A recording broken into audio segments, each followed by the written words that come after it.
My father's name flashes on my phone screen for the 5th time. I watch it vibrate against my glass desk, the sleek surface a far cry from the scratched oak table where I did homework as a child. Outside my window, Chicago's skyline gleams in the afternoon sun. 15 stories up and 800 miles from the rancher home where I learned to make myself small. I hover my finger over ignore again. The leather chair creaks as I shift my weight. The phone falls silent. 3 seconds later, an email notification appears. From Lawrence Reynolds. Subject: Your sister needs you. Last chance. My stomach tightens as I open it, the words blurring together except for the final line. Chloe's wedding is the most important event of her life. Be there or forget about any future support. A voicemail notification pops up next. I press play and set it on speaker. Madelyn, it's your father. His voice fills my apartment, commanding as ever. I don't know what game you're playing, but this has gone on long enough. Your sister's wedding is in 2 weeks, and the festivities start this weekend. If you can't put aside whatever grievance you have for Chloe's special time, then you can forget about any future support from this family.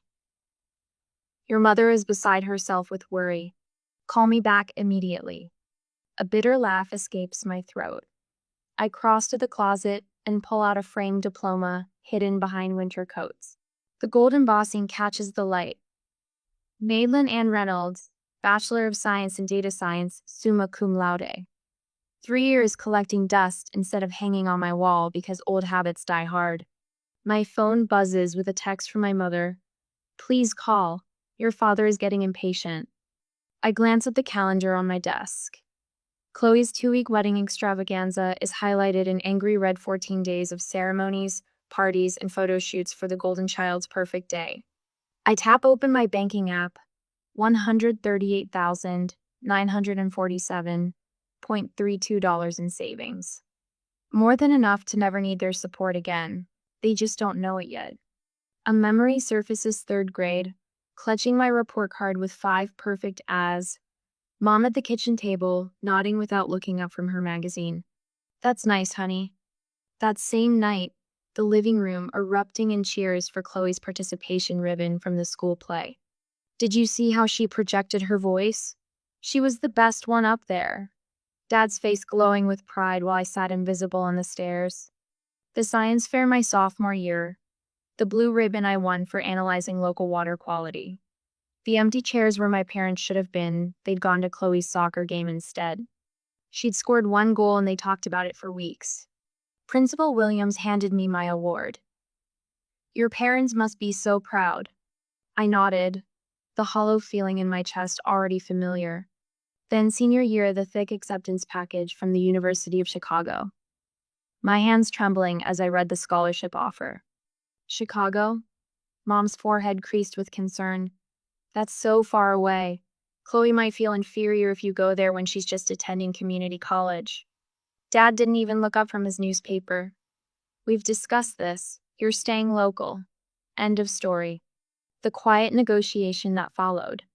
I could live in the dorms at State, just 20 minutes away. For quiet study, I'd argued. They agreed, believing I'd surrendered. 2 weeks later, I boarded a bus to Chicago with everything I owned in 2 suitcases, leaving a carefully crafted paper trail of community college registration and a fake dorm assignment. The calculated risk of my first real independence. Now I stand before my bathroom mirror, no longer the invisible daughter. My reflection shows someone they wouldn't recognize confident, successful, unburdened by the need for their approval. I return to my desk and trace my fingers over my name on the diploma. Madelyn Ann Reynolds, product analyst, 6-figure salary, invisible no more. My laptop screen glows as I open the airline website. My fingers move decisively across the keyboard, booking a first-class ticket home. Time they finally see me, I whisper to my reflection in the darkened screen. I pack my designer luggage with precision, tucking the diploma between layers of clothes. A gentle smile spreads across my face as I imagine their expressions when they finally learn who I've become. Have you ever had to hide your success from those who should have celebrated it most? What would you do if your family only valued you when they needed something from you? My homecoming is about to teach them a lesson they never expected. The rental car crunches over familiar gravel. I park behind a florist's van unloading cascades of white roses. My childhood home has transformed into something from a bridal magazine, with ivory fabric swags draped across the porch railings. My mother opens the door before I knock.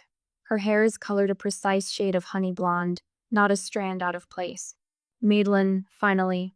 Her hug feels like a performance, too stiff and too brief. Decided to support your sister, I see. Inside, the house smells of vanilla candles and fresh paint. Wedding planning has turned every surface into a staging area. My father emerges from his study, reading glasses perched on his nose. He doesn't hug me, just nods over a clipboard. Good, you're here. The programs need to be folded and these guest welcome bags assembled. He thrusts the clipboard into my hands. Chloe needs these done by 4. I just walked in the door, Dad. And now you have something useful to do. Chloe appears at the top of the stairs, phone pressed to her ear. No, I specifically said cascading arrangement, not gathered. This is literally ruining everything. She spots me and holds up one finger in the universal sign for wait. Do you understand this is the most important day of my life? When she finally descends, she air kisses near my cheek. Mad, thank God. The caterer's threatening to quit, and Mom is useless with the seating chart. Nice to see you too, Chloe. Elliot's planning this surprise for the reception, and I need to make sure it coordinates with everything else. Elliot? I set down my bag. Her fiancé, my mother supplies. You'll meet him at dinner. He's absolutely wonderful. Such a brilliant investor. Crypto millionaire, Chloe corrects with obvious pride. Elliot Brady arrives at precisely 6:30, carrying an expensive bottle of wine and wearing a smile that doesn't quite reach his eyes. He's taller than I expected, with the kind of clean-cut handsomeness that belongs in commercials for luxury watches. The mysterious sister finally appears. He grips my hand too firmly.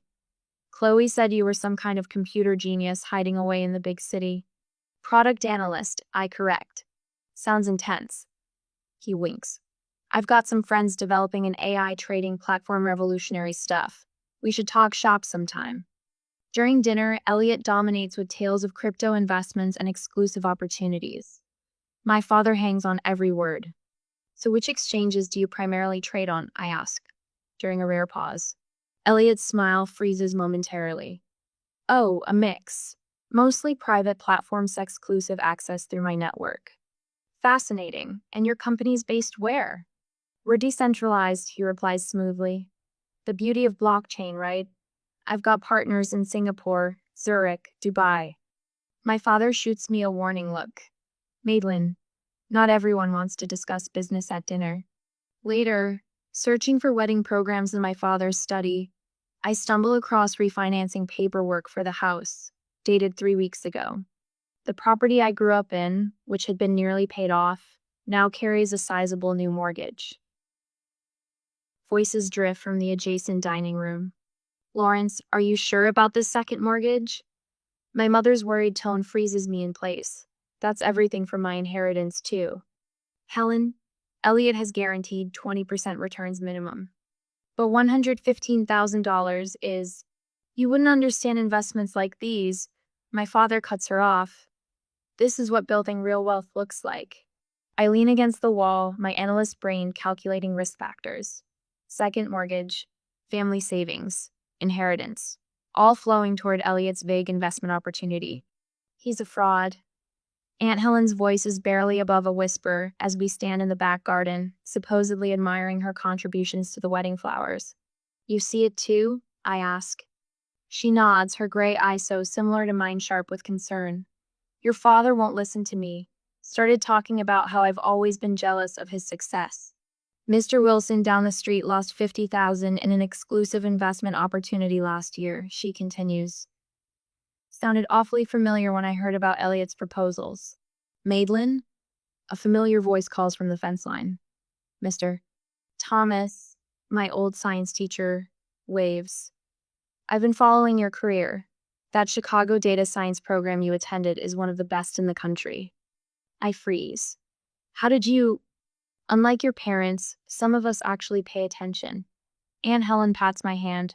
For the first time since arriving, I feel seen. Dad, Mom, I think we need to talk about Elliot. We're in the living room that evening. What about him?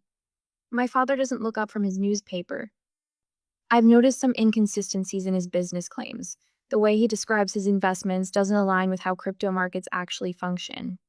My mother sighs dramatically. Honestly, Madelyn, you've always been jealous of your sister's happiness. This isn't about jealousy. His investment claims don't make mathematical sense. My father finally looks at me, his expression hardening. You don't understand business at this level, Madelyn. Not everything fits into your little spreadsheets.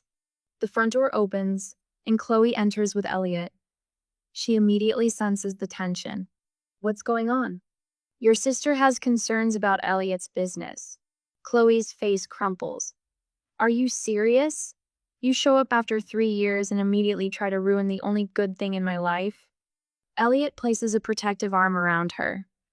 It's okay, babe. Some people just don't understand innovation. I look at their faces defensive, dismissive, deluded, and realize I've miscalculated. They don't want the truth. They want the comfortable fiction that makes Chloe special and Elliot a prince. The invisible daughter sees everything, but no one wants to look. When you see loved ones heading for disaster, how far should you go to protect them from themselves? Would you risk further rejection to save family who never appreciated you? I tuck myself into the corner booth at Rosie's coffee shop, the same spot where I studied calculus during high school. The vinyl seat squeaks beneath me, familiar yet foreign now. My laptop screen glows with open tabs, business registries, investment forums, social media profiles. 3 previous identities stare back at me. Ethan Lewis, Edward Lambert, Elliot Lawson. Now Elliot Lawrence. My finger traces the pattern on the screen. Same man, different names. Same charming smile, different victims. I sip my black coffee, its bitterness matching the taste in my mouth as I connect unmistakable dots. Need a refill, hon? Margie, the same waitress from my teenage years, appears at my elbow. Her eyes widen as she studies my screen. My cousin lost everything to a man who looked just like that. Called himself Edward something.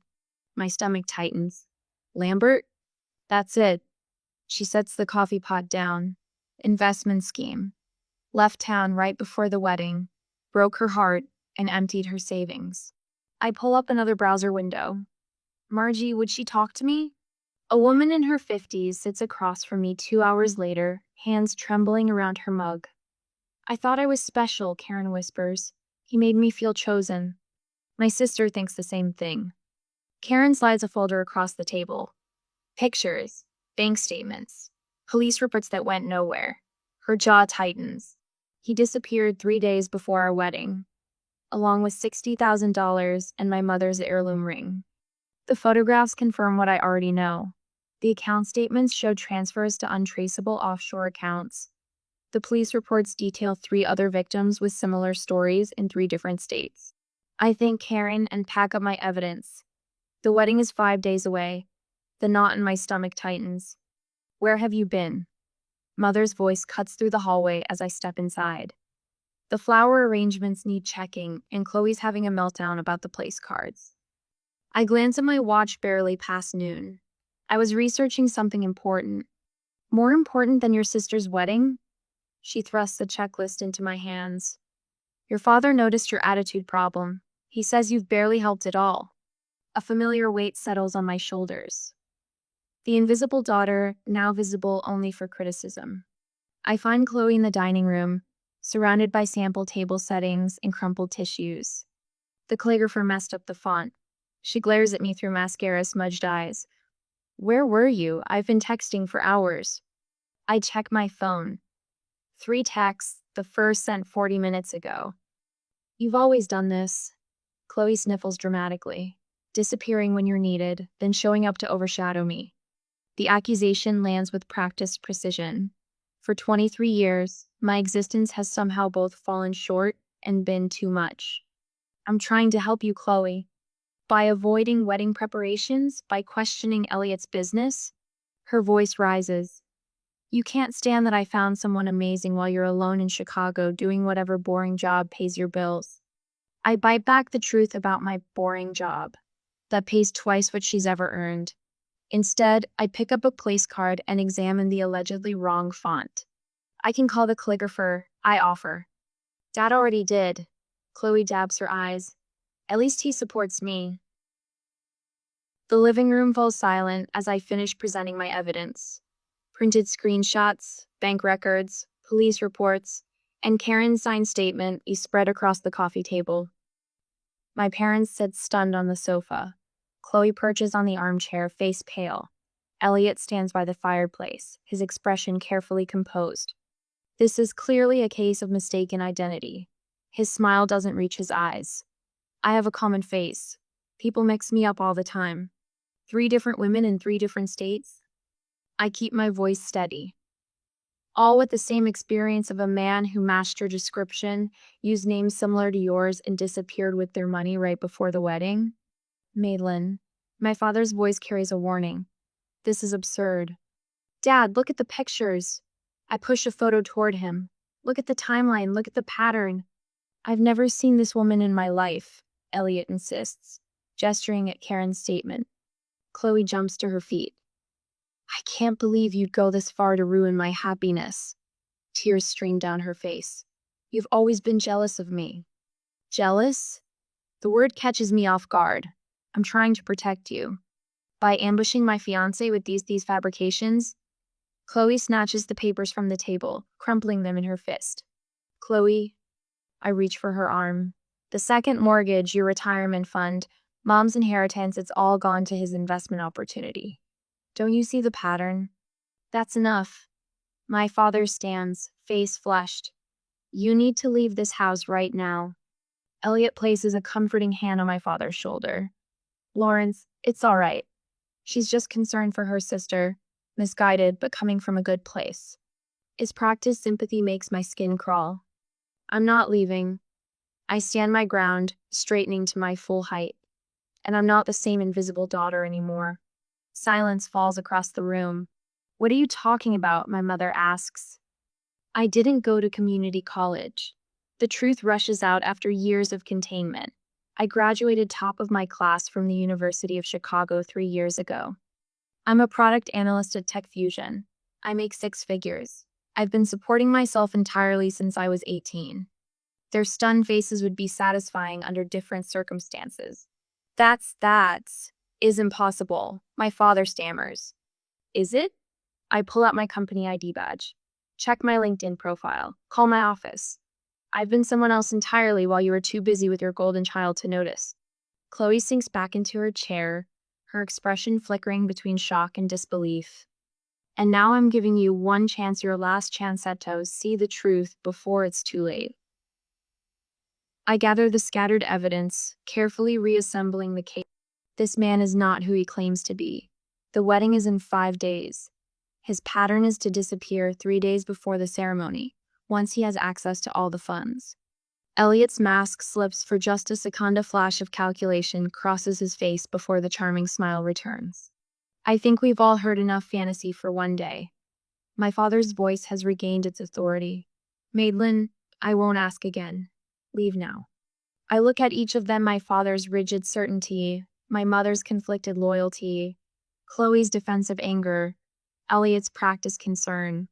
When he disappears with everything you have, I say quietly, gathering my belongings, remember that someone tried to warn you.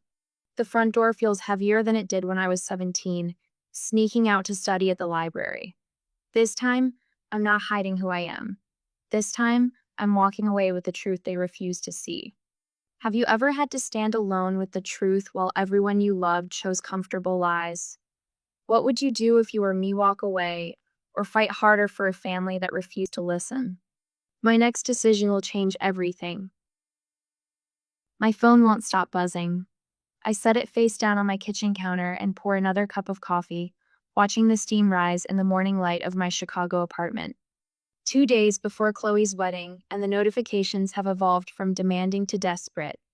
I flip the phone over, 17 missed calls, 23 text messages, 5 voicemails. The first voicemail plays on speaker. Madelyn, he's gone. My father's voice cracks a sound I've never heard before. Elliot disappeared last night. Call us back. The second, the accounts are empty. Everything. Even your mother's retirement fund. His commanding tone has vanished, replaced by something hollow. The third catches me off guard. The police said without a written contract, there's little they can do. My mother's voice trembles. They called it a civil matter. Please, Maddie, we need you to come home. She hasn't called me Maddie since I was 10. Chloe's text glows on the screen. You were right. I didn't listen. Please help us. I trace my finger around the rim of my coffee mug. From my 15th floor window, Lake Michigan stretches blue and boundless. 15 stories up and a lifetime away from the family that only sees me when disaster strikes. My mentor Vivian answers on the second ring. You sound troubled, she says instead of hello. They finally believe me about Elliot, I tell her, now that he's gone with their money. And they want your help. Yes. Vivian's silence holds years of wisdom. She helped me build my career when my own parents couldn't be bothered to attend my graduation. What are you considering? She finally asks. I press my forehead against the cool glass of my window. I haven't decided yet. Boundaries aren't walls, Madelyn. They're doors you control. After we hang up, I book a flight home for the second time this month. The difference. This time, I pack only enough clothes for 3 days. The wedding tent stands half dismantled in the backyard when my cab pulls up. White chairs stacked against the fence. The elaborate flower arrangements now wilting still adorn the porch rails. My mother opens the door before I knock. Her makeup-free face aged 5 years in 2 days. You came. Her arms hover for a hug I don't step into.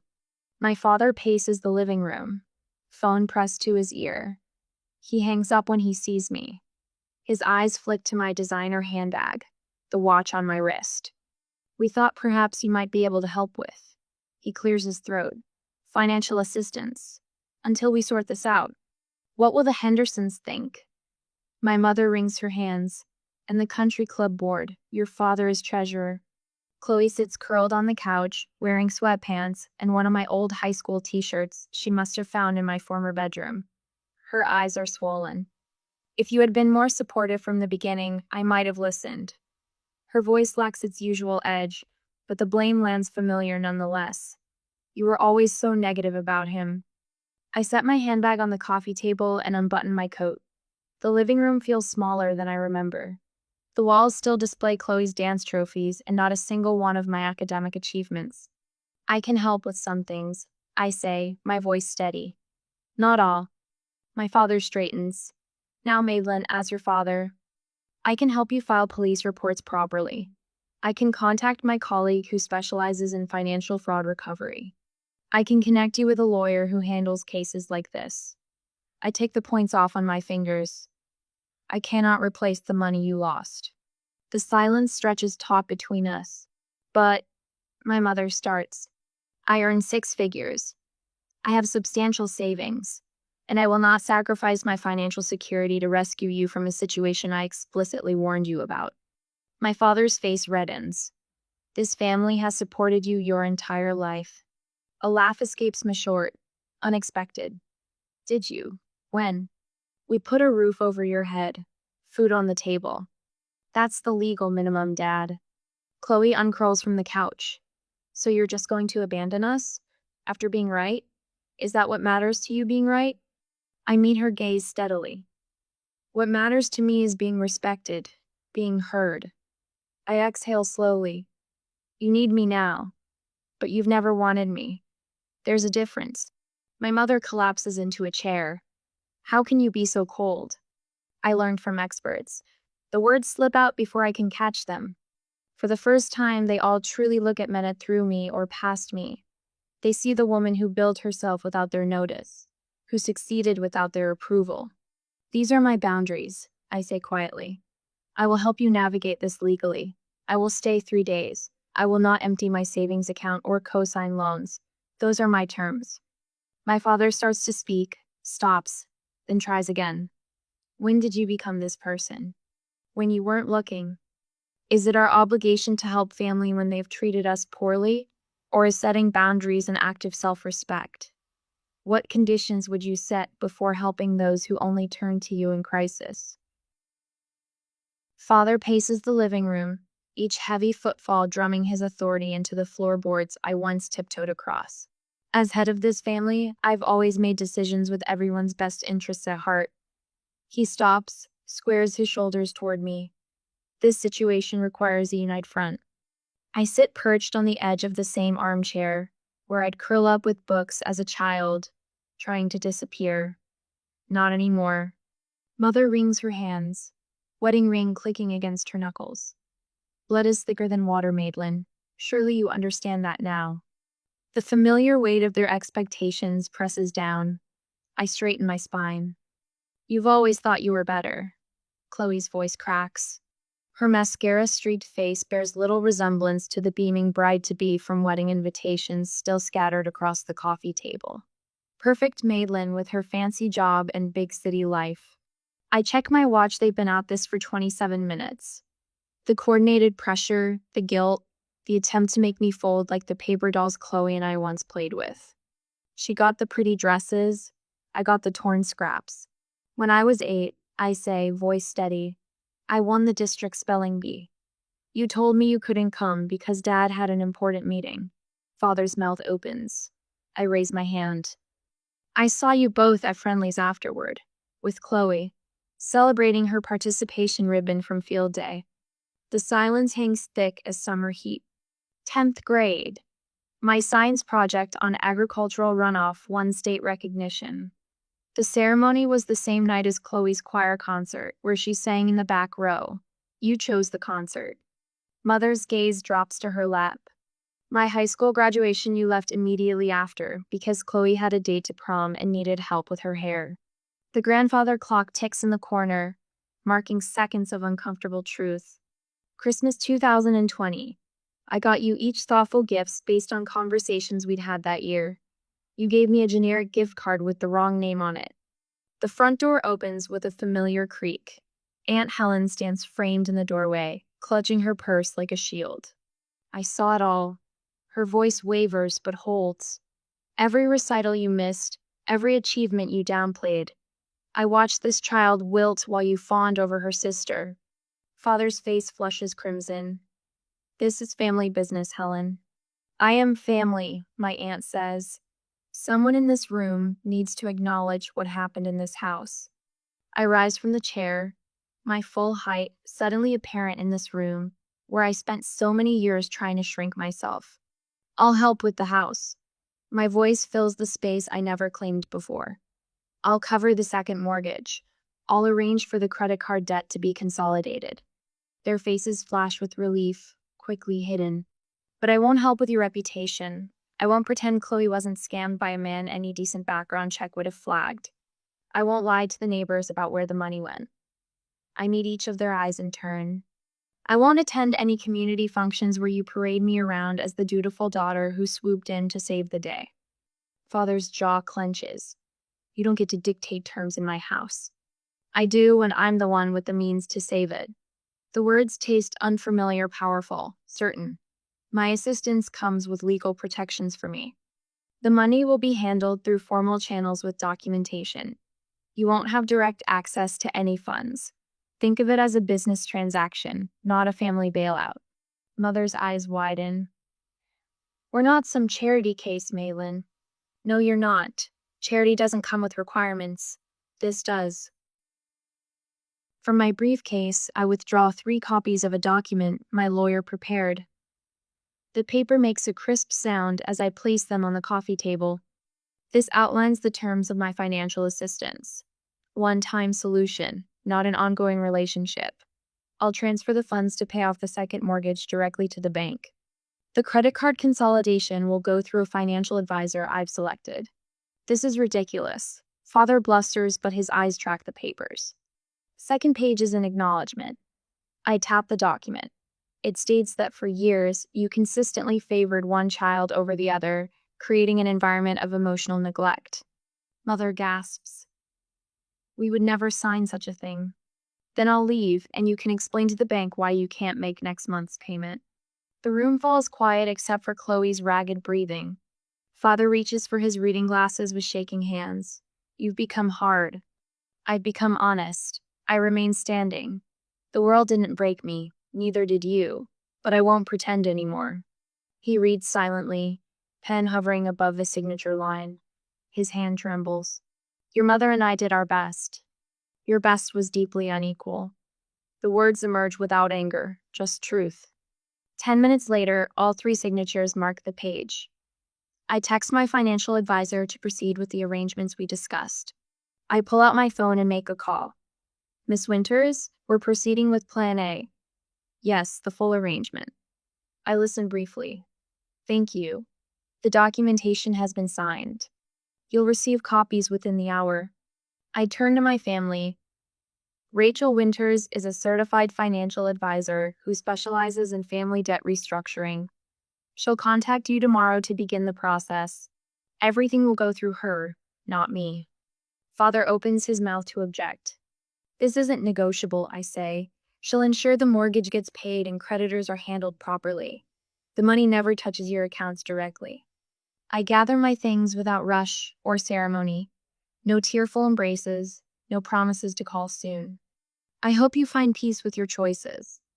I straighten my jacket, check that I have everything. Aunt Helen follows me onto the porch. Will you be all right? The afternoon sun warms my face as I look at the street where I once waited for a school bus, dreaming of escape. I already am. I walk to my rental car, back straight, steps measured. The rearview mirror shows the house growing smaller, but I don't look back. Some bridges can't be rebuilt. Some shouldn't be. Sunlight streams through the bay windows of my home office, casting golden rectangles across the maple desk where I've arranged my life in neat, purposeful rows. My Chicago apartment is gone traded for this craftsman bungalow with its solid bones and history. 1 year since I walked away from the Reynolds family drama. The diploma now hangs centered on the wall. Madelyn Ann Reynolds, Bachelor of Science in Data Science, summa cum laude. No longer hidden behind winter coats, no longer a secret. My laptop chimes with an incoming video call from Layla, the 3rd student in my mentorship program for first-generation college women. Her face appears, bright with news about a scholarship interview. I used that preparation technique you taught me, she says, tucking her dark hair behind her ear. When they asked why I deserved it more than others, I didn't apologize or minimize. I told them exactly what I'd accomplished with it. And I lean forward. Her smile breaks wide. They called an hour ago. I got it. You earned it, I correct her gently. There's a difference. After the call, I step into my backyard garden. Spring has coaxed the first green shoots from soil I've amended and nurtured through seasons of patience. My fingers brush the tender leaves of tomato seedlings. These will grow strong, unlike the withered roots I left behind. The letter from my therapist, Dr. Chen, sits on the patio table. 1 year of weekly sessions documented in her precise handwriting. Patient demonstrates significant progress in establishing healthy boundaries and recognizing her inherent value, separate from family validation. Wednesday afternoons still belong to the community center where I teach financial literacy to young women. Last week, Tanya, quick-witted 17-year-old with a spark that reminds me of myself, spotted the warning signs in a pyramid scheme targeting her mother. I showed her the numbers don't add up, she told me, pride straightening her spine. My phone buzzes with Aunt Helen's monthly update. I scan the text. Dad and Mom still struggling to refinance the house. Chloe working part-time at the local bank, attending therapy twice a month. No mention of attempts to contact me directly. The boundary holds firm on both sides. The garden timer chimes. Time to prepare for tonight. The community center auditorium fills with steady applause as I walk toward the podium. The mentorship program I founded has been recognized for its impact on first-generation college students.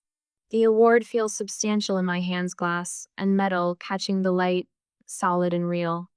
I scan the crowd as I speak. No empty chairs where parents should sit. Instead, Dr. Chen nods encouragingly from the 3rd row. My neighbor Mrs. Grayson, who brings me heirloom tomato seedlings, beams with unrestrained pride.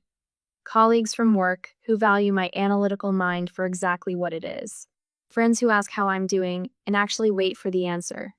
When I started this program, I tell the audience, I thought I was helping others find what I never had. What I discovered instead was that worth doesn't come from external validation. It grows from within, when we truly see ourselves. Back home, I opened my laptop to finalize details for the Reynolds Visibility Scholarship for academically accomplished students whose achievements have been overlooked. The essay question reads, describe a time your contributions went unrecognized and how you maintained your sense of value. A notification pops up email from Sasha, my first mentee. You saw me when no one else did. That changed everything. As twilight softens the edges of the day, I water my garden with methodical care. The tomato plants stand alongside peppers, zucchini, and herbs, each one chosen, planted, and tended by hands that know their own strength. The rustle of leaves in the evening breeze sounds like whispered approval.